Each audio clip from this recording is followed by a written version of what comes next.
बुआ जी आएंगी, खूब मिठाई लाएंगी। छोटी गा रही थी। बुआ जी आते समय मेरे लिए नई ड्रेसेस जरूर लाना। इस तरह की मांगे हर साल गर्मी की छुट्टियां आते ही भाइयों के बच्चों की होती, जिन्हें संजना मायके जाते ही पूरा करती।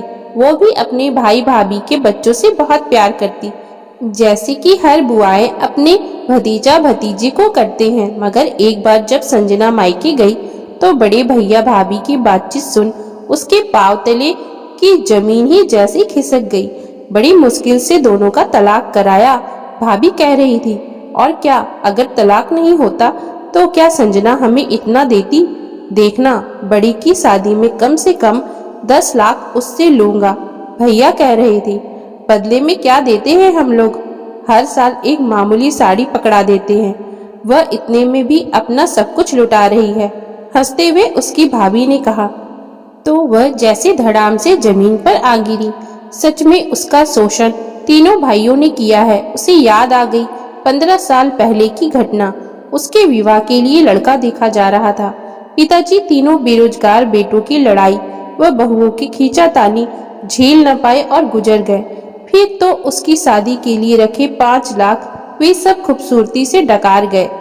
उसका विवाह उससे लगभग दोगुनी उम्र के व्यक्ति प्रदीप से कर दिया गया और दहेज तो दूर, सामान्य बर्तन भांडे तक उसे नहीं दिए गए। यह देख माँ से रहा न गया। वही बोल पड़ी, अरे थोड़े जेवर और जरूरी सामान तो दे दो। क्या कहेंगे संजना के घर वाले? नहीं तो आप चुप रहे माँ, हमें अपनी औकात में शादी करनी है। सारा इसे दे देंगे तो मेरी बेटियों की शादी कैसे होगी? बड़ा भाई डांट कर बोला तो माँ चुप रह गई। फिर संजना की शादी के बाद अपने ससुराल चली गई और उसके बाद उसकी पढ़ाई और नौकरी तक तो इन सबों ने कभी झांका तक नहीं। मिलना तो दूर, उसे एक बार फोन तक करके उसका हालचाल नहीं पूछा। बस कुछ रिश्तेदारों से ही थोड़ा बहुत उसका हालचाल पता चल जाता था। प्रदीप अपनी पत्नी को पढ़ाने के पक्षधर थे और संजना को बहुत मानते थे, इसलिए उनके सहयोग से उसने बीए की परीक्षा पास की। उसके कुछ दिनों के बाद संजना ने बैंक की परीक्षा पास कर ली तो उसकी बैंक में नौकरी लग गई। प्रदीप पढ़ी लिखी पत्नी तो चाहते थे, परंतु नौकरी कराना नहीं चाहते थे। अतः जैसे ही उसकी नौकरी लगी, उन्होंने समझाने की कोशिश की कि क्या तुम्हारा नौकरी करना इतना जरूरी है? तो संजना ने तुरंत जवाब दिया, हाँ क्यों ना करे, इतनी औरतें करती हैं। फिर बड़ी मुश्किल से लगी है मेरी ये नौकरी, इसके लिए मैंने बड़ी मेहनत की है, उसने सरलता से जवाब दिया। फिर बच्चे होंगे तो कौन पालेगा?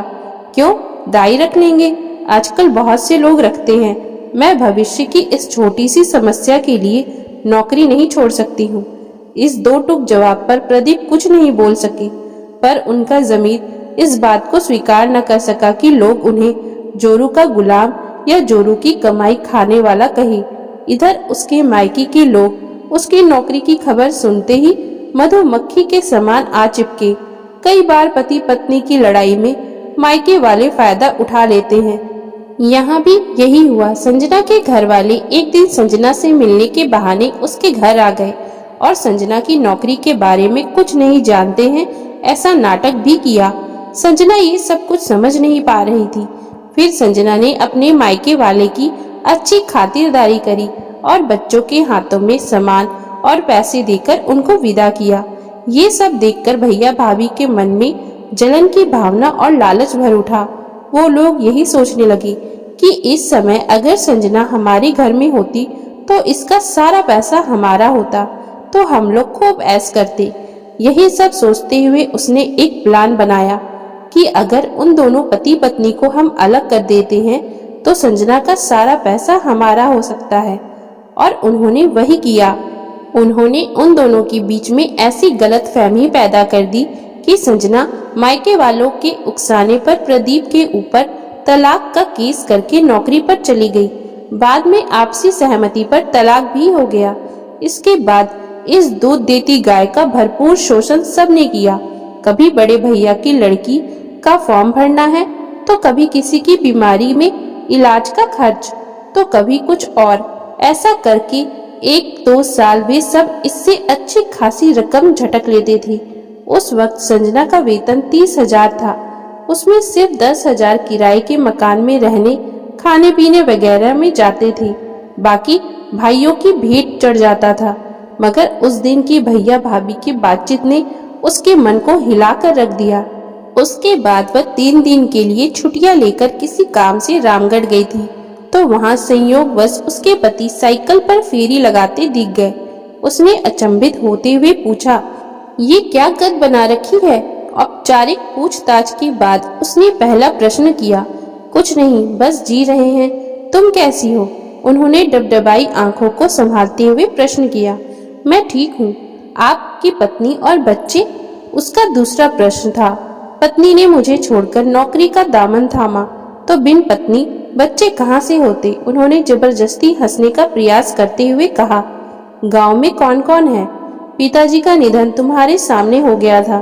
तुम्हारे जाने के 2 साल बाद माँ गुजर गई और सभी भाइयों ने परिवार सहित दूसरे शहरों को ठिकाना बना लिया।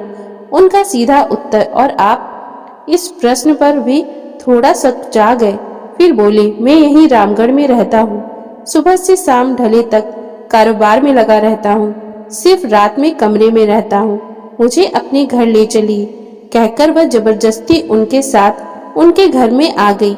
वहाँ एक पुरानी चारपाई, एक गैस स्टोव व जरूरत भर का थोड़ा सा सामान था। उसे बैठाकर वह सब्जी व जरूरी सामान की व्यवस्था करने गए। तब तक उसने सारे सामान जमा दिए। उनके लौटकर आते ही सब्जी रोटी बनाकर उन्हें खिलाई और खुद खाई। रात वह उनके बगल में लेटी तो उसने पूछा, आपने दूसरी शादी क्यों नहीं की? क्यों? क्या एक शादी काफी नहीं है? जब पहली पत्नी ने ही साथ नहीं दिया तो दूसरी की बात मैंने सोची ही नहीं। इस जवाब से वह टूट गई। दोनों रात में एक हो गए। आंसुओं ने नफरत के बांध को तोड़ दिया। अगले दिन चलते समय उसने कहा, आप मेरे साथ चलकर वहीं रहिए। ऐसा ना जाने किस जोश में आकर वह बोल उठी थी, पर प्रदीप ने बात को संभाला। यह ठीक नहीं होगा, हम दोनों तलाकशुदा हैं। वैसी दशा में मेरा तुम्हारे साथ रहना ठीक है।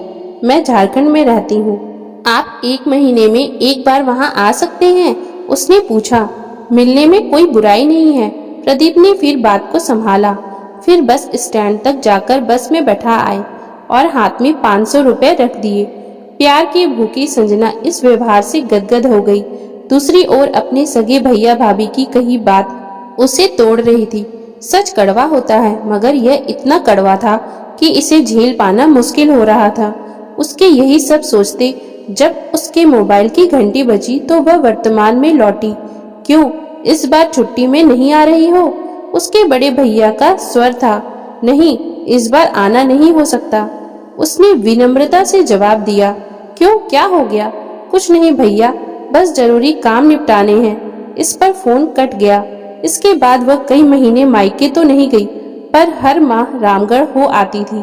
प्रदीप उसे प्यार से घर लाते, उसका पूरा ध्यान रखते और भरपूर सुख देते। उनके साथ दिन गुजारने में उसे असीम सुख मिलता था। उसके जाते वक्त हर बार प्रदीप 500 या साड़ी हाथ में अवश्य रखते, फिर प्रेम से बस में चढ़ा आते। सबसे बड़ी बात यह कि उन्होंने आज तक यह नहीं पूछा था कि अब वह किस पद पर है और वेतन कितना मिलता है। क्यों, आपको मेरे बारे में कुछ नहीं जानना? एक बार उसने पूछा था। जानता तो हूँ कि तुम बैंक में हो, उन्होंने सहज भाव से जवाब दिया। उनकी सबसे बड़ी बात यह थी कि वे अपने ऊपर एक पैसा भी नहीं खर्च करने देते थे, इसलिए स्वाभाविक रूप से वह उनकी ओर झुकती चली गई। एक दिन अचानक बहुत दिनों से मायके न जाने पर उसकी माँ, बड़े मंझले और छोटे भैया भाभी सभी आए। मंझले भाई को मेडिकल में लड़के का एडमिशन कराने के लिए 1 लाख चाहिए थी। वहीं बड़े भैया बड़ी लड़की की शादी के लिए पूरे 7 लाख की मांग लेकर आए थे। इसी प्रकार छोटा भी अपनी कुछ मांग लेकर ही आया था। उन सब की मांग सुनकर वह फट पड़ी। क्यों, आप लोग अपना इंतजाम खुद नहीं कर सकते, जो जब तब अपनी मांग लेकर आ जाते हैं? मेरी भी शादी हुई थी, तब आपने क्या दिया था? इस पर सब सकपका गए, मगर छोटा बेहयाई से बोला, हमारे पास नहीं था इसलिए नहीं दिया। तुम्हारे पास है तभी ना ले रहे हैं। कुछ नहीं, पहले तीनों पिछला हिसाब करो, मुझसे जो लिया है लौटाओ। मेरे पास सब लेन देन लिखा है। इस पर उसके पति का फोन आ गया। क्यों, क्या हुआ, कैसे हैं आप?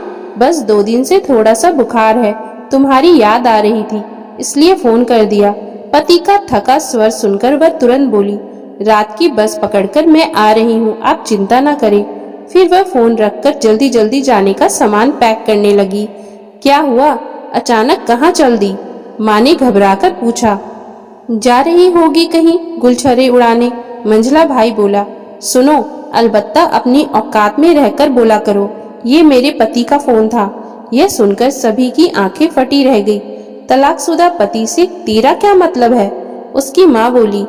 माँ, मतलब तो शादी के बाद भाइयों का भी बहन की आमदनी या जायदाद से भी नहीं होता, पर मेरे भाई तो बहन को दूध देती गाय समझ पैसा लूटते रहे। जब वापस देने की बारी आई तो बहाने करने लगे। उसका ये रूप देखकर सब भौचक्के थे। और हाँ माँ, आप सबने मिलकर मेरी शादी इसलिए तोड़वाई ताकि मेरे पैसों पर ऐश कर सके।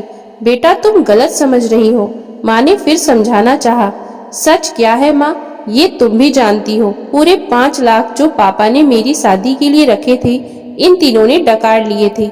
एक कपड़ा तक नहीं दिया था।